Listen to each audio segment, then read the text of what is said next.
Hey everybody, it's Dale with Flat Irons Fire. Today we're going to talk about burning with wood. You know, when people come into the store, I'm actually probably the anti-salesman when it comes to wood because so many people have a certain expectation of they're going to heat their house with wood, or they might be honestly some younger individuals that like the idea of burning wood and they don't understand some of the nuances and the effort that it takes to burn wood. So I'm going to kind of talk about the pros and the cons, and if you decide you still want to do wood, the best way to go about it. So what are the cons? The cons are that it just takes a lot of effort. The days of taking a big potbelly stove and just loading up with as much fire or as much firewood as you can and that throw to the fireplace and the fireplace getting cherry red and you just keep feeding it, those days are kind of gone. That's not how they make these units. They have to meet certain EPA ratings, they have to meet certain efficiencies. So there's certain techniques about how you burn with these. I have a lot of times where customers, after a couple of months of cutting wood or getting wood and bringing it in and out of the house, they realize the romance wears off a little bit. And then I could sell you a $5,000 stove, I could sell you a $10,000 stove, I could sell you a $2,000 stove. No matter what I sell you, there's certain things that the atmosphere and the conditions that are gonna affect the way your stove burn that can be frustrating. We're gonna go through some tips that will make it a little bit easier and you'll get just a little bit of better results. No matter what I tell you, there's gonna be times where you're gonna get a little bit of smoke in the house. Sometimes you're going to have temperature changes that just fight with you. But if you follow these tips, your life will be a lot easier.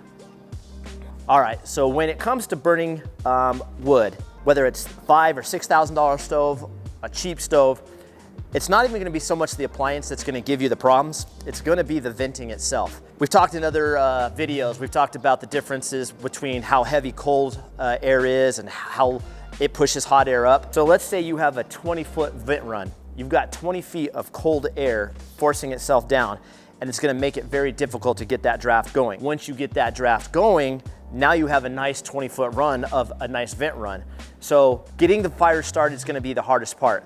So there's a couple ways that, whether you use the top-down method, whether you use newspaper, whether you use kindling fire starter logs, whatever you got going down here, this is going to be the most important part. There's a couple ways to make sure you can get the fire started easier and get a better draft. One of the ways you can accomplish that is with what we call a draw collar.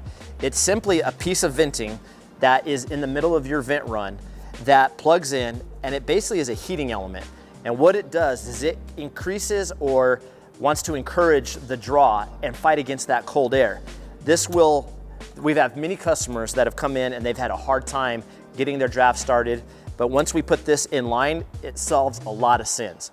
So this is probably one of the easiest ways to help get a fire started as far as affecting your pipe. The other way, there's some old school ways, is we've actually had people take a little miniature plumber's torch or a blowtorch, a little propane, you start it, and you basically can hold it into the throat of the fireplace and kind of heat up that section of pipe.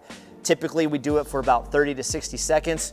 Once you feel the pipe starting to get a little bit warm, that too will help encourage the draft to go up. So besides using a draw collar or maybe using a blowtorch to get that throat of the fireplace started, the most important thing is how you do your vent run. So I'm gonna show you the 2 or 3 common scenarios that we do with venting. I'm gonna show you what's gonna be best so you get the best results with your stove. Here's kind of a little bit of a model showing the different ways that we vent wood pipe. Let's assume that this is the top of your wood stove right here. So the best way to vent your stove is if you can go straight off the stove, into your ceiling, through the roof, and out the top. If you can have a straight run of at least 15 feet, that is going to give you the best scenario. In addition to that, having this insulated pipe inside of the house or inside of an insulated chase, it tends to be warmer and it tends to work a lot better because even though you might have some cold air entering the chimney cap up there, it's not as intense inside the pipe. That is gonna be your all-time best way to get the best performance out of your stove. So if you have a stove in the basement of your home and you have 2 stories above it and you can run this through the house, that is gonna be a very good scenario. Here's another thing that we run into all the time that's not the best, but there's ways around it. So imagine again, this is the top of your stove. So many times people do not want to go through their other floors of their house. We'll come out of the stove, we'll do a 90 degree, we'll come through the wall to the exterior of the home. And once we get to the exterior of the home, we'll run this until we get about 2 feet above the roof. So we got two things fighting against us now that we've done this. We have 290 degrees. Every manufacturer, when you read it, they want as much draft going north as possible. So if we can go 4 feet, 6 feet before we exit out, we can. The other thing is, instead of doing a 90 and coming out the wall, sometimes we'll do 245s, and that helps increase it. Then you have your clean out tee, which you have to have. So that is just gonna hinder your draft. The other thing is, if this is sitting outside, even though it's insulated pipe, it's exposed to the elements and it's just gonna be cold and hard to start. This is probably your worst scenario if you have to vent outside your house with a wood stove.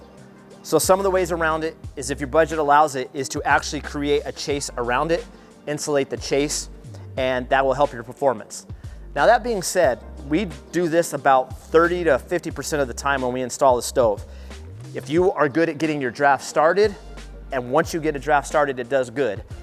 The other thing is, probably the most important thing, is what kind of wood you're burning. We've talked about this in past videos, and we're gonna talk about it almost every time, is if you're burning pine, it's gonna be a little bit of a pain, because pine is going to get hot and then it's gonna die down. It's gonna get hot, it's gonna die down. Whereas if you can start with a hardwood like oak or mesquite or anything like that, it's definitely gonna burn hotter and more consistent, and you're gonna get a much better burn. So to wrap this all up, your best scenario, being able to come off your stove, go directly north. Having an interior chase where your pipe is not exposed to everything on the outdoors. If you can do those things, you're gonna get great performance out of your stove, and you're gonna be much more happier. Thanks for visiting Flatirons Fire. We're gonna have more videos about how to start fires, other good stoves to use, and other techniques. Thanks for visiting. We'll talk to you soon.